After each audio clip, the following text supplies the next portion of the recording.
பவுல் எபேசு பட்டணத்தில் ஊழியம் செய்யும் பொழுது விக்கிரங்களினாலே நிறையப்பட்ட அந்த இடத்திலே அவங்களுக்கு வருமானமே இதுதான்.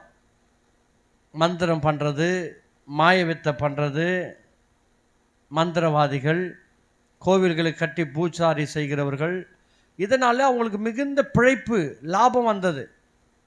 ஆனால் இந்த பவுல் என்பவன் என்ன பண்ணுறான்? நம்ம லாபத்தையும் நம்முடைய வருமானத்தையும் கெடுக்கிறான். அவன் கைகளினால செய்யப்பட்ட கோவில்கள் வாசம் பண்ணுறது இல்லை. ஆமென். அவர்கள் தேவர்கள் அல்ல. இயேசுவை குறித்து பிரசங்கிக்கிறான். எங்க இந்த மிகுந்த கோபம் அவங்களுக்கு இல்லை. ஒரு வியாபாரம் செய்கிற அந்த வியாபாரத்தை கெடுத்தா எப்படி இருக்கும்? ஒரு வருமானத்தை கெடுத்தா எப்படி இருக்கும்? பிசாசு அநேகருக்கு சில வியாபாரங்களையும் லாபங்களையும் கொடுப்பான். ஞாயிற்றுக்கிழமை நான் சபைக்கு வராதிங்க, உங்களுக்கு இரட்டத்தனையான சம்பளம் இருக்குது. ஞாயிற்றுக்கிழமை வந்தால் உங்களுக்கு ப்ரொமோஷன் இருக்குது. ஞாயிற்றுக்கிழமை வந்தால் உங்களுக்கு லாபம் இருக்குது. இந்த நாளில் நிறைய லாபம் சம்பாதிக்கலாம்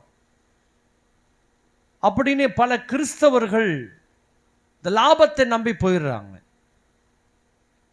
இல்லை, எவ்வளோ லாபம் வந்தாலும் கிறிஸ்துவனிடத்தில் நாம் பெற்ற நன்மைகள் அதிசயங்களுக்காக நன்றி ஆராதனை சொல்ல நாம் ஞாயிற்றுக்கிழமை கூடுவோம்.